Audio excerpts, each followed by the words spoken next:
Hi guys, welcome or welcome back to my channel. I'm super excited to have you here.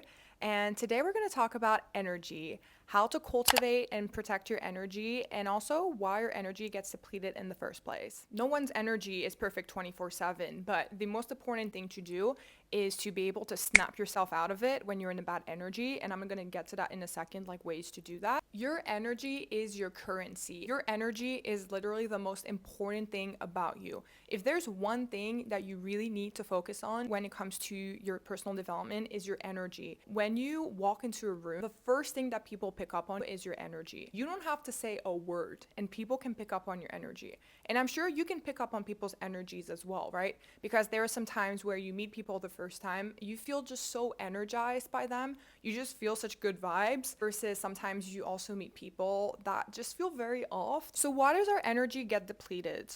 I actually think that one of the reasons why it gets depleted is because we are not actually living in line with our purpose. If you are not in the right environment for you, if you are in the wrong job, wrong group of people, and you don't follow your gut feelings, you're gonna feel like you're living in a scarcity mindset, and that is gonna deplete and decrease your energy. Because haven't you noticed that the most magnetic people out there, the people that have the best energy, are those that actually do what they love, people that go after their hobbies, people that spend time with like really positive and great people in their life. Those are the people that have the best energy because good energy attracts good energy, right? That's just a law of attraction right there. So, how do you protect your energy? One of my favorite things to protect and cultivate my energy is grounding myself. So, what does grounding yourself mean? The opposite of grounding yourself is being in your head. And most people that have bad energy are people that are too much in their head. They're overthinking a lot. They're always thinking about, worst case scenarios. They complain a lot, etc. Instead of being really present in their body. Essentially, grounding yourself is pretty much like feeling like your feet are grounded to the floor, as weird as it may sound. Nature is so good when it comes to grounding yourself. I love walking in nature, whether it's walking on the beach or walking in a park or in a forest. Nature has just such great frequencies and it's just so good. Also, physical exercise. I love a good workout. I love yoga as well when I'm feeling really stressed. Another really great way to ground yourself for me personally is surrounding myself with amazing positive people. Spending time with my friends is so amazing because when you're spending time with your friends, like you're probably laughing, you're having a great time. Also, your friends can really help you snap out of your overthinking. Human beings are social animals and we need connection in our life, and being around people that are good for you is so good for your energy. Another really good way to cultivate your energy is being self-aware of what makes you feel good in your life. You have to be your own best friend and you have to know what makes you feel good in life. What kind of work environments do you want? What kind of career do you want? What kind of home setting do you need? Like, do you live better alone? Do you live better with flatmates? What kind of food do you need to feel good in your life? What kind of people do you want to surround yourself with? What kind of people do you want to date? All of these things accumulate and lead to whether or not you have positive and negative energy. And being in the wrong environment and being with the wrong people is going to drain your energy. Your environment is even more important if you're someone that's highly sensitive, if you're an HSP, highly sensitive person. I'm an HSP and my environment is so important when it comes to my energy and my mental health. When you safeguard your energy, you will constantly strive to be in a place where you thrive. You will not want to accept any kind of environment or any kind of people that do not align with your energy, right? It creates this positive feedback loop. People who say stuff sometimes like, oh, I want to be like in a different environment. I want to surround myself with more positive people. And, they're kind of scared that they're not going to be able to manifest it. The only thing you have to do, you don't have to look for stuff. You just have to change your energy. You have to put yourself in the energy of these kind of people you want to surround yourself with. You want to surround yourself with positive people, become a positive person. Versus when you stay in situations, so for example, if you stay in a job that is incredibly toxic, that drains the energy out of you, if you stay in relationships with people that do not love you the way that you want to be loved, if you're in friendships that are not aligned, you're gonna feel so drained and that's gonna create so much resentment. Your gut is gonna be screaming at you that this person is not right for you, that this work is not right for you, but you're ignoring it. And because you're ignoring it, you're gonna create so much resentment in yourself and you're gonna become such a bitter person.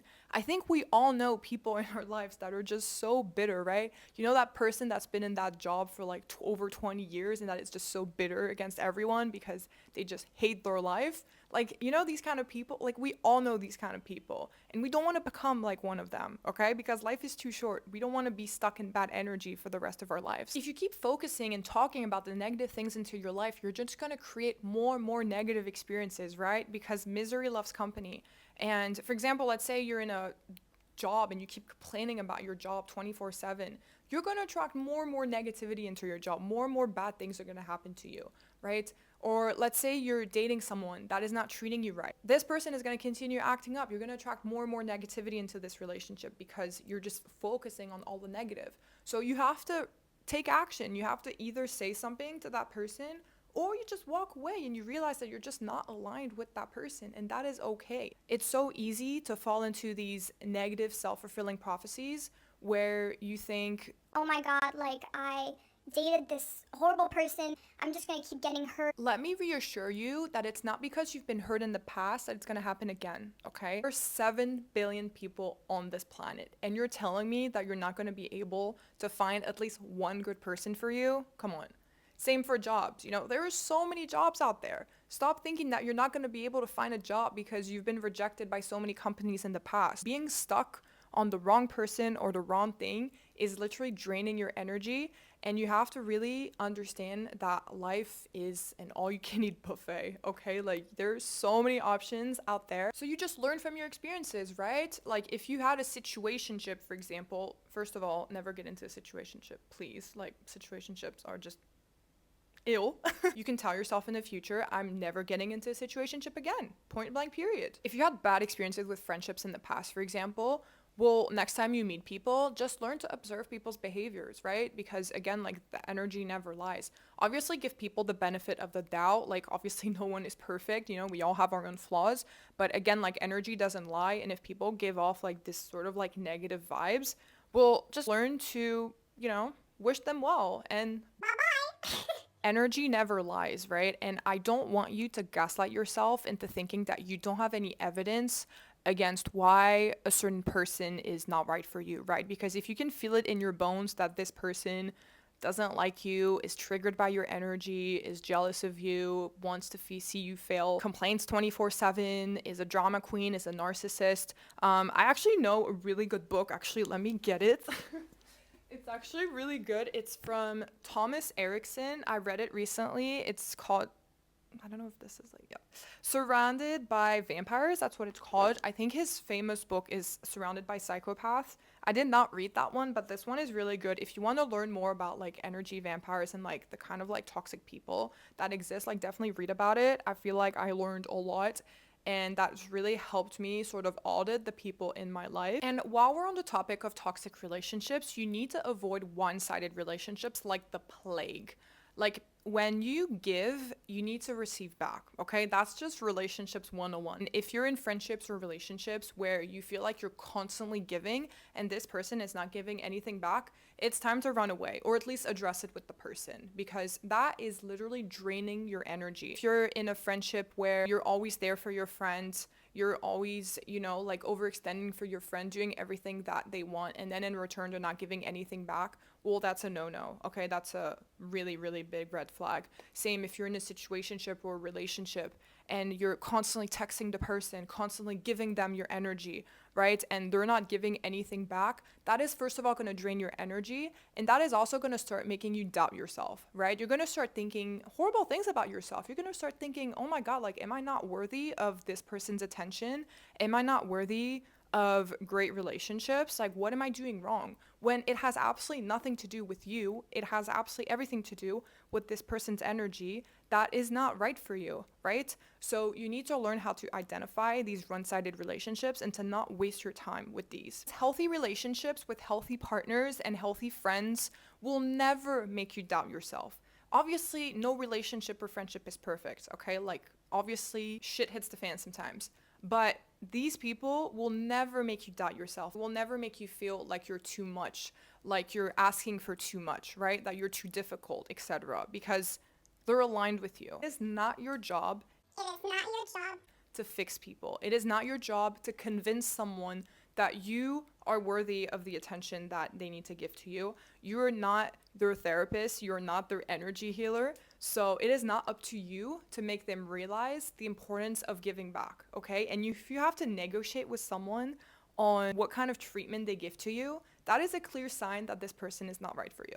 Another really quick tip when it comes to your energy, especially in chaotic environments, is to learn how to control the energy instead of absorbing it, right? And this is especially hard if you're a highly sensitive person, if you're someone that is very sensitive to like stimuli around you, because if you're in a chaotic environment, so for example, I don't know, like a chaotic workplace, a chaotic family life, etc., like things that you can't really get out of, you have to sort of imagine a shield around you, as weird as it may sound, but just sort of imagine this like really big shield around you that protects you from other people's energies, right? So if you're around a questionable person, just sort of imagine like some sort of shield between you and that person. And, you know, that will protect you of that person's bad energy so you don't receive it, right? Again, this is especially relevant if you're like an empath or like a highly sensitive person because you really feel people's energies. And that's why, like, sometimes when you hang out with someone that is difficult or negative, you may feel very drained at the end of the day after spending time with this person. I know that in the past, like, that would happen to me, like when I was friends with, you know, certain people where they were just very negative, just had a very draining energy. Like, I just felt so bad at the end of the day. Like, it's as if these people like squeezed all of the energy out of me. And finally, the last thing you can do to cultivate positive energy is to practice gratitude. Gratitude is literally on the top of the pyramid when it comes to energy vibrations. And when you're in a grateful state, you attract more things to be grateful for. It's that simple as that. So when you start your day with gratitude, you'll just be open to opportunities, to new amazing things happening to you, and not obstacles. I feel like for me, that is actually the most useful practice when it comes to getting myself out of a rut of negative energy and going towards positive energy, because that ultimately makes you shift from a scarcity mindset to an abundance mindset.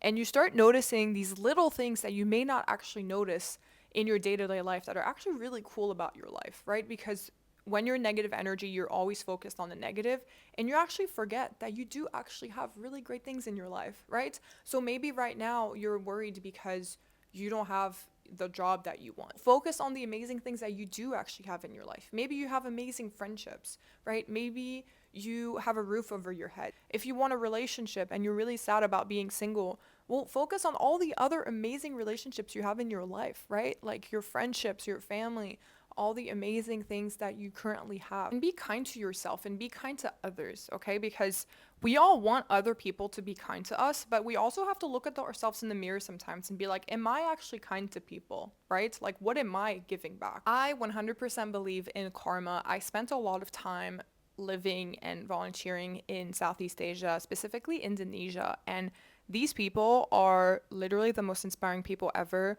They are so, so grateful for what they have. They barely have anything compared to us Westerners, but they're so happy with their lives. And most importantly, they're the kindest people you will ever meet. They give unconditionally to other people, and that is why they receive back. They receive such amazing karma. And these people have beautiful energy, and it's because they have these mindful practices that they do. They pray a lot. They spend a lot of time in community. It's just so, so inspiring. I think us Westerners have so much to learn from people in these kind of countries where they really, really learn to cultivate energy. So if there's one thing that you have to take away from today's video, is that your energy is your currency. It is the most important thing about you. That is what is going to determine what you attract in your life, how you feel on a regular basis, and it is up to you to decide how you protect and cultivate that energy. But that's about it for this video for today. Thank you so much for watching. If you enjoyed it, please give it a thumbs up and subscribe to my channel. I'm gonna have way more